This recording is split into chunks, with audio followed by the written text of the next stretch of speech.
आऊज़बिल्लाहिमिनश्शैतानिर्रजीम बिस्मिल्लाहिर्रहमानिर्रहीम। Dear student, आज हम 8th क्लास का मैथ की एक्सरसाइज 4.1 एक्सरसाइज करेंगे। हमारे पास मैथ जो है वो 8th क्लास का है और उसका जो यूनिट नंबर है वो हमारे पास है 4 है। यूनिट नंबर 4 की जो एक्सरसाइज है वो 4.1 है। 4.1 एक्सरसाइज करेंगे। 4.1 एक्सरसाइज इस यूनिट नंबर 4 की बहुत ज़्यादा एलिजिबल एक्सरसाइज है जो आम तौर पर स्टूडेंट को हल करने में और टीचर साहिबान को हल करवाने में जो है वो कन्फ्यूजन महसूस होती है। ये आज हम कोशिश करेंगे कि इस एक्सरसाइज को एक आसान और आम फहम तरीके से जो है वो इसको हल करने की कोशिश की जाए और कोई ऐसे वर्ड्स या कोई ऐसे अल्फाज या कोई ऐसी लैंग्वेज यूज़ ना की जाए जो स्टूडेंट के लिए जो है वो ना समझने का सबब बने। तो 4.1 एक्सरसाइज जो है डियर स्टूडेंट ये रेशो से मुतल्लिका है। इसमें हम रेशो के बारे में जो रेशो यानी प्रपोर्शन ये दो तरह की होती है। डायरेक्ट रेशो होती है और डायरेक्ट रेशो कह लें या फिर डायरेक्ट पोर्शन कह लें, ठीक है जी। और इसी तरह से दूसरी है जो हम दो टाइप्स के बारे में पढ़ेंगे सिर्फ 4.1 में, ठीक है जी।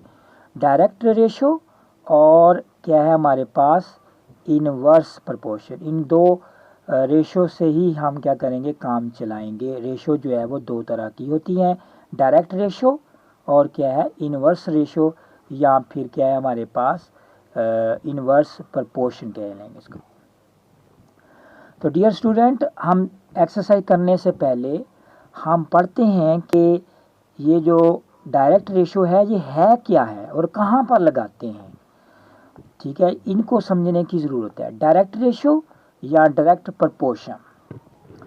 डायरेक्ट रेशो दो मकदारों में होती है, इनवर्स भी दो मकदारों में होती है, दो से ज़्यादा भी हो सकती हैं, मगर यहाँ पर समझाने के लिए मैं दो मकदारें ही लूँगा, दो लूँगा।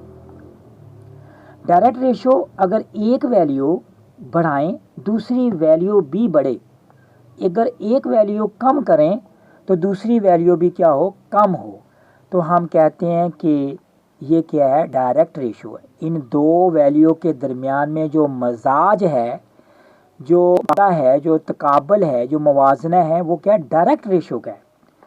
फ़र्ज़ करें कि हम दो वैल्यूज़ लेते हैं, एक एक्स वैल्यू ले लेते हैं और एक हम ले लेते हैं उनकी प्राइस वैल्यू ले लेते हैं, प्राइस ले लेते हैं उसकी।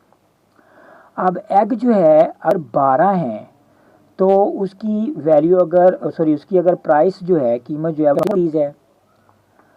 तो आप मुझे बता सकते हैं, अगर मैं कहूँ कि मुझे 6 अंडे चाहिए तो उसकी प्राइस क्या होगी, डेफिनेटली उसकी प्राइस क्या होगी, 12 होगी। अगर मैं कहूँ कि मुझे जो है वो 3 अंडे चाहिए, ठीक है, तो फिर वो कितने के आएंगे, 6 के आएंगे। अब ज़रा गौर करें कि इधर से मैं मकदार कम करता जा रहा हूँ, उसी हिसाब से इधर से भी मकदार क्या होती जा रही है, कम होती जा रही है। अगर ये मकदार कम करें और उसी हिसाब से इधर की मकदार भी क्या हो, कम हो, तो फिर हम कहते हैं कि दो मकदारों में डायरेक्ट रेशो है। या ये मकदार बढ़ा लें, अगर मैं देखें, मैं कहता हूँ कि अगर एक अंडा जो है वो 4 रुपये का है, एक अंडा 4 रुपये का है, तो मैं कहता हूँ कि मुझे जी चाहिए 5 अंडे, तो 5 अंडे कितने के होंगे, 20 के होंगे। मैं कहता हूँ कि नहीं, मुझे जो है ना चाहिए 10 अंडे चाहिए, तो फिर 10, अगर एक अंडा 4 रुपये का, 10 अंडे कितने के हो जाएंगे, 40 के। अब ज़रा गौर करें कि इधर से मैं मकदार जो है वो बढ़ा रहा हूँ मुसलसल, पहले एक अंडा था, फिर 5 हो गए, फिर 10। ये अगर मैंने अंडों की मकदार बढ़ाई तो साथ उसकी कीमत की मकदार भी क्या हो गई, बढ़ गई, सॉरी कीमत भी क्या हो गई, बढ़ गई। अगर एक मकदार बढ़ाने से दूसरी मकदार बढ़ जाए, अगर एक मकदार कम करने से दूसरी मकदार क्या हो जाए, कम हो जाए, तो ये देखें, ये ज़्यादा और ये भी क्या हो रही है, ज़्यादा मकदार, ज़्यादा हमारे पास हो रही है। अगर ये मकदार हमारे पास हम कम कर रहे हैं तो इधर से भी मकदार क्या हो रही है, कम हो रही है। तो इस तरह की रेशो को अगर बढ़ाएं तो दूसरी मकदार भी बढ़े, कम करें पहली मकदार दूसरी मकदार भी क्या हो, कम हो, तो उसको हम कहते हैं डायरेक्ट रेशो। अब हम पढ़ते हैं इनवर्स रेशो जो है वो क्या है। इनवर्स रेशो या इनवर्स प्रपोर्शन, ये भी दो मकदारों में हम ले लेते हैं। दो मकदारें हम जो है वो समझ लें कि कोई मिस्त्री लगाने, हमने कोई मज़दूर लगाने हैं, उसके लिए हमें मैन चाहिए काम मुकम्मल करने के लिए मज़दूर चाहिए। ठीक है, ये मज़दूर हैं, मैन जो है वो क्या है, मज़दूर हैं, मैसन हैं, और ये उनकी क्या है, काम करने मुकम्मल करने की जो है वो क्या है, डेज़ हैं कि कितने दिनों में वो मुकम्मल करेंगे। अगर मैंने कोई घर बनाना है, कोई दुकान बनानी है, या कोई भी फर्नीचर बनाना, मेज़ बनाना, उसके लिए मैंने मिस्त्री लगा दिए हैं, मैसन लगा दिए हैं, तो वो अगर मैंने 10 आदमी लगाए, अगर वो 10 आदमी जो है वो 21 दिन में काम मुकम्मल करते हैं, वो मेरा घर मुकम्मल करते हैं 21 दिन में, तो डियर स्टूडेंट क्या बता सकते हैं कि मैं कह दूँ कि 7 आदमी मैं लगा लूँ, मैं 10 आदमी नहीं लगाता, 10 मिस्त्री नहीं लगाता, मैसन नहीं लगाता, तो फिर कितने दिनों में करेंगे? तो क्या वो जल्दी काम कर देंगे? नहीं, ऐसा कभी भी नहीं होता। जैसे हमारे पाकिस्तान का हाल है मिस्त्रियों का, मज़दूरों का, तो अगर मैं मज़दूर कम कर दूंगा तो वो क्या करेंगे, दिहाड़ियाँ ज़्यादा बना लेंगे, यानी ज़्यादा दिन में वो काम मुकम्मल करेंगे। इधर से मिस्त्री कम कर लिए, ज़ाहिर है कि काम जो है वो काम को ज़्यादा देर लगेगी, ज़्यादा दिनों में काम करेंगे, वो 30 दिनों में काम करेंगे। ठीक है, देखें इधर से मैंने मकदार कम कर ली, इधर से फिर मकदार क्या हो गई, बढ़ गई। मकदार कम करने से मकदार बढ़ जाए या ज़्यादा करने से कम हो जाए तो वो क्या होती है, इनवर्स रेशो होती है, इनवर्स प्रपोर्शन होती है। तो अब हम जो है वो 4.1 एक्सरसाइज करेंगे। ये मैंने आपको बता दिया कि डायरेक्ट रेशो क्या है और इनवर्स रेशो क्या है। तो डायरेक्ट रेशो का मैंने बता दिया, और इनवर्स रेशो अब कहाँ कहाँ पे लगानी है हम उसकी तरफ देखते हैं। हम 4.1 एक्सरसाइज करते हैं। हमारी एक्सरसाइज 4.1 का जो है वो क्वेश्चन नंबर जो है वो क्या है, 1 है। इसको ज़रा थोड़ा सा ध्यान से और गौर से समझने की कोशिश कीजिएगा, तो मुझे उम्मीद है कि इंशाअल्लाह अल अज़ीज़ जो है वो ये पूरी एक्सरसाइज जो है वो आपकी जो है वो आसान हो जाएगी। 30 मैन, फर्स्ट क्वेश्चन में वो कह रहा है कि 30 man repair are road in 56 days by working 6 hours daily. 30 आदमी जो है वो 6 घंटे रोज़ाना काम करके 56 दिनों में यानी 56 डेज़ में वो रोड को क्या करते हैं, कंप्लीट करते हैं, रिपेयर करते हैं, मुकम्मल करते हैं, सॉरी मरम्मत करते हैं। In how many days, 45 day man will repair, मरम्मत करेंगे द सेम रोड, वही रोड जो है, वही सड़क जो है, बाई वर्किंग 7 आवर्स डेज, 7 घंटे रोज़ाना काम करके 45 आदमी, 45 मज़दूर जो हैं उसी सड़क को कितने दिनों में मुकम्मल करेंगे। नंबर 1, पहले हम समझते हैं कि इन सवालों को कैसे सोल्व किया जाएगा। 4.1 एक्सरसाइज की बात हो रही है। इनके जो क्वेश्चन हैं हल करने के लिए सबसे पहला स्टेप होगा क्या, लेट करना, फ़र्ज़ करना। फ़र्ज़ किसे किया जाएगा, फ़र्ज़ उसे किया जाएगा जो क्या है, जो मालूम करनी है। अब इस क्वेश्चन में क्या मालूम करना है हमने, हाउ मैनी डेज, कितने दिन लगेंगे, कितने दिनों की तादाद। मैनी आए तो किसी चीज़ों की तादाद पूछी जाती है, और हाउ मच आ जाए तो किसी चीज़ों का वज़न जो है वो पूछा जा रहा होता है। तो डियर स्टूडेंट, लेट करेंगे हम क्या, द नंबर ऑफ डेज, यानी दिनों की तादाद। जो चीज़ मालूम करनी है वो फ़र्ज़ की जाएगी। पहला स्टेप ये मुकम्मल हो गया। दूसरा स्टेप है कि हम फ़र्ज़ करने के बाद रेशो डालेंगे। किन वैल्यूज़ में डालेंगे, एक तो जो फ़र्ज़ की हुई चीज़ है वो, बाकी फ़र्ज़ की हुई चीज़ों के अलावा जो क्वेश्चन के अंदर मौजूद है मटेरियल उसमें, वो कैसे, वो देखते हैं हम। देखें जी, अब उसने कहा है कि हाउ मैनी डेज, तो हम पहला स्टेप लेंगे लेट करने का, फिर क्या करेंगे, रेशो डालेंगे। लेट किया हमने, द नंबर ऑफ डेज, क्या है हमारे पास, नंबर ऑफ डेज जो है वो हम फ़र्ज कर लेते हैं क्या है, जो अननोन चीज़ होती है, जो अभी हम मालूम कर रहे होते हैं, जो हमारे पास नहीं होती, वो हम x के इक्वल करते हैं।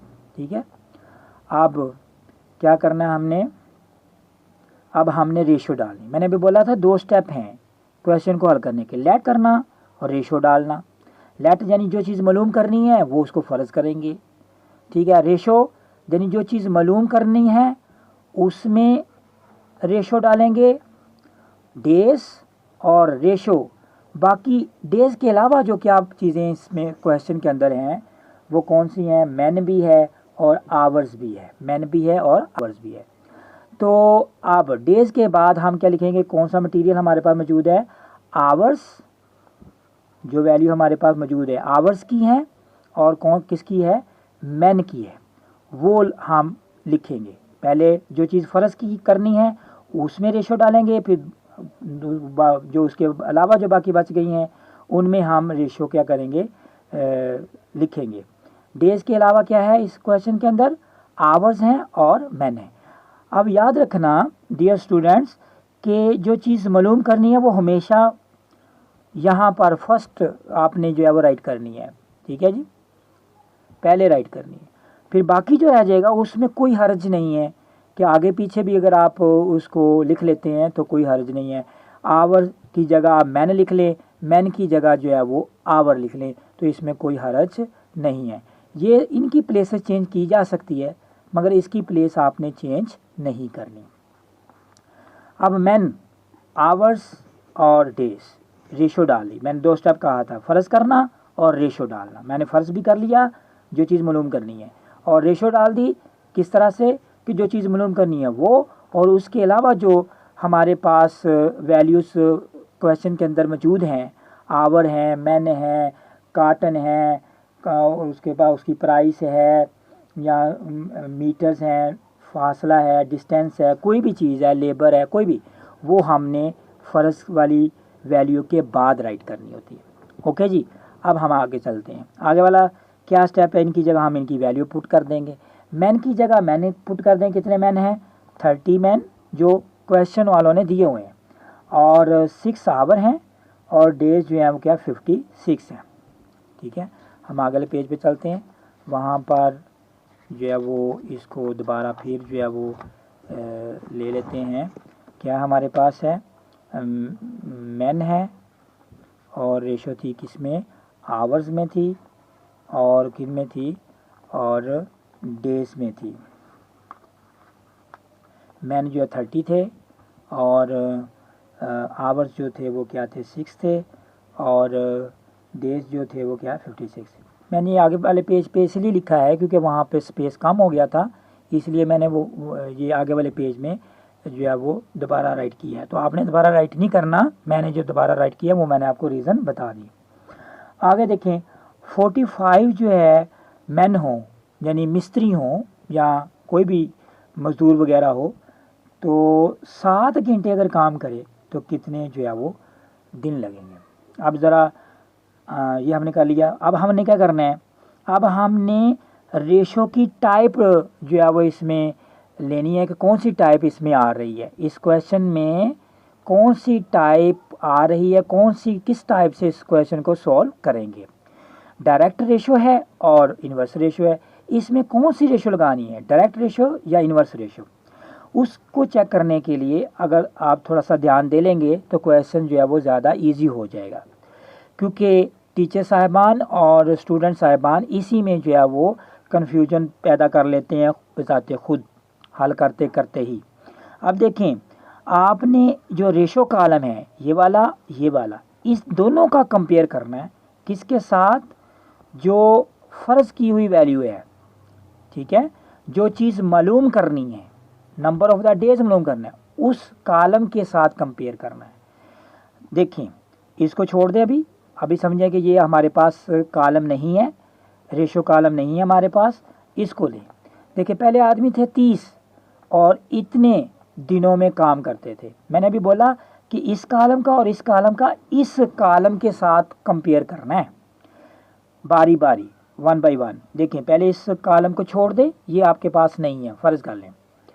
अब इसको इसका कंपेयर करना है इस कॉलम का इसके साथ। पहले 30 आदमी थे, इतने दिनों में काम करते थे 56 में।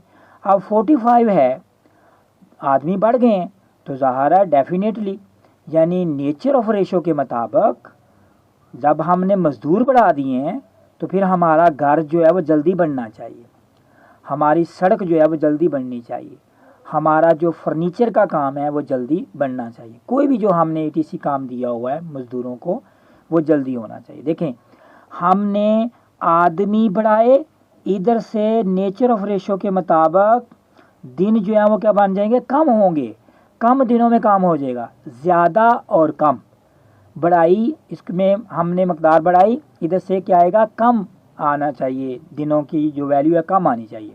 ठीक है, तो ये देखें, तो ये ज़्यादा और कम, अगर एक चीज़ बढ़ाएं दूसरी कम हो जाए, या एक चीज़ कम करें दूसरी चीज़ बढ़ जाए, तो कौन सी रेशो होती है, इन्वर्स रेशो। इसमें रेशो इन्वर्स होगी। इन्वर्स रेशो ये भी जेल में रख लें कि जो डायरेक्ट रेशो है वो ऊपर से क्या है, नीचे की जानब है, सॉरी नीचे से ऊपर की जानब है डायरेक्ट रेशो, और इन्वर्स रेशो जो है ऊपर से नीचे की जानब है। डायरेक्ट रेशो नीचे से ऊपर और इन्वर्स रेशो जो है वो क्या है, ऊपर से नीचे की जानब। अब इसमें चूंकि रेशो आ रही है इन्वर्स रेशो, तो इन्वर्स रेशो मैंने क्या बताया था, ऊपर से नीचे की जानब। ठीक है, रेशो हमें ये बताती है कि आपने ये जो रकम है, जो वैल्यूज़ है, जो डिजिट हैं, ये जो एक्सप्रेशंस हैं, ये आपने किस अंदाज में लिखना है, ऊपर से नीचे की तरफ लिखना है, ऊपर से नीचे की तरफ। और ये जो अननोन वैल्यू है, जो फ़र्ज़ करना है, जो चीज़ फ़र्ज़ की हुई है, जो चीज़ हमने मालूम करनी है, जिसके साथ जिस कॉलम के साथ x है, वो हमेशा नीचे से ऊपर की तरफ होगी। ठीक है, याद रखना हमने जो रेशो डालनी है डायरेक्ट या इन्वर्स, वो इन दोनों में डालनी है, मगर किस तरह से, इन दोनों का इसके साथ कंपेयर करके, इसके साथ कंपेयर करके। ओके हो गया। अब अगर ज़्यादा कम है तो फिर इन्वर्स, कम ज़्यादा है तो भी इन्वर्स, अगर कम कम ज़्यादा ज़्यादा है तो फिर क्या होगी, डायरेक्ट रेशो होगी। डायरेक्ट रेशो जो है नीचे से ऊपर और इन्वर्स जो है ऊपर से नीचे। अब चलें जी, ये रेशो हमने डाल दी, ये मैंने रेशो डाली है ऊपर से नीचे की तरफ, ये किसको शो करती है, इन्वर्स रेशो को। अब हमने इसको छोड़ दिया, अब हम क्या लेंगे, अब ये कॉलम लेंगे, रेशो कॉलम। अब इसका कंपेयर इसके साथ करना है, दोनों का इसी के साथ करना है। करना क्यों है, क्योंकि ताकि हमें पता चले कि इसमें रेशो कौन सी हमने लिखनी है। देखें 6 आवर्स थे और कितने दिनों में काम कर लेते थे वो, इतने दिनों में 56 में। अब देखें मैंने मज़दूरों को, मिस्त्रियों को टाइम क्या कर दिया, बढ़ा दिया। मैंने कहा कि भाई आप टाइम जो है ना ज़्यादा ले लें, इस काम को मुकम्मल करें, रोड जल्दी कंप्लीट कर दें। तो वो कहेंगे भाई हमें 7 घंटे दें रोज़ाना के काम करने के। तो अब हमने उसको 7 घंटे रोज़ाना के दे दिए काम करने के, तो वो क्या करेंगे, जल्द काम कर लेंगे। देखें 7 बढ़ा दिए, इधर से देखें टाइम मैंने बढ़ा दिया, पहले 6 था अब मैंने बढ़ा दिया, तो ज़ाहिर है बढ़ाया है तो दिन क्या लगेंगे, कम। अब देखिए ज़्यादा मकदार होगी ये, और इधर से मकदार क्या होगी, कम होगी। ये मकदार मैंने बढ़ाई, ये मकदार क्या हो जाएगी, कम, यानी दिन कम आएंगे, दिन क्या आएंगे, कम लगेंगे। तो ये देखें बढ़ाया और ये क्या हो गया, कम, यानी ज़्यादा और कम। ज़्यादा और कम के लिए क्या लगता है हमारे पास, इनवर्स प्रोपोर्शन, यानी ऊपर से नीचे की तरफ। ठीक है जी, अब ये इसको आपने ज़रा गौर से समझना है। अगर आप ये समझ गए तो सारे क्वेश्चन हल करने के काबिल हो जाएंगे। हम आगे वाले क्वेश्चन के भी को भी डिस्कशन में लाएंगे 1 बाई 1। तो अब हम पहले इस क्वेश्चन को सोल्व करते हैं। किस तरह से सोल्व करना है कि ये वैल्यू किस तरह से लिखनी है हमने, ये वैल्यू हमने ओवर में लिखनी है। ये भी कॉलम हम किस में लिखना है, ओवर में, बटे में लिखना है, डिवीज़न में लिखना है। क्यों, क्योंकि मैंने स्टार्टिंग पे बताया है कि जो रेशो जो होती है वो रेशो को आप यूँ भी लिख सकते हैं, रेशो को आप ओवर में भी लिख सकते हैं, ठीक है जी। रेशो यूँ लिख लें या यूँ लिख लें, ओवर का ही नाम जो है वो क्या है, रेशो है। रेशो को यूँ लिख लें या यूँ लिख लें। तो इसी तरह से हम इस रकम को किस में लिखेंगे, बटे में लिखेंगे। किस तरह से, 45/30 लिखेंगे या 30/45 लिखेंगे। हम 30/45 लिखेंगे, यानी ऊपर से नीचे की तरफ लिखेंगे। यानी ऊपर से नीचे की तरफ 30 से मुराद है, इन्वर्स से मुराद है कि पहले ऊपर वाली वैल्यू लिखनी है ऊपर, और जो नीचे वाली है वो हमने कहाँ लिखनी है, नीचे लिखनी है। जिस तरफ जो है वो ये हेड होता है। यूँ समझ लीजिए कि जब इन्वर्स है तो ऊपर से नीचे की तरफ बटा लिखते हैं, अगर डायरेक्ट है तो फिर नीचे से ऊपर की तरफ लिखते हैं। क्लियर। मल्टीप्लाई क्या होगा हमारे पास, आगे वाला कॉलम भी हम ओवर में ले जाएंगे हर क्वेश्चन में। 6 ओवर क्या है, 7 इक्वल। ये याद रखना कि जो चीज़ मालूम करनी है वो हमेशा इक्वल के दूसरी साइड पे होगी। ओके जी। x ओवर क्या है, एक तो इक्वल के दूसरी साइड पे होगी, दूसरी बात है कि वो हमेशा नीचे से ऊपर की तरफ होती है। चाहे इन्वर्स लगे इनमें, चाहे इनमें जो है डायरेक्ट रेशो लगे, कुछ भी लगे, ये हमेशा नीचे से ऊपर की तरफ ही हर क्वेश्चन में आपने लिखनी है। लो जी, इस तरह से हमने कर लिया। नंबर 1 हमने ऊपर से नीचे की तरफ ओवर लगाना है, डिवीज़न में रकम लिखनी है। नंबर 2 जो है वो ये दोनों कॉलम जो है वो मल्टीप्लाई में चले जाएंगे। नंबर 3 जो है वो जो चीज़ मालूम करनी है वो इक्वल के दूसरी साइड पे होगी।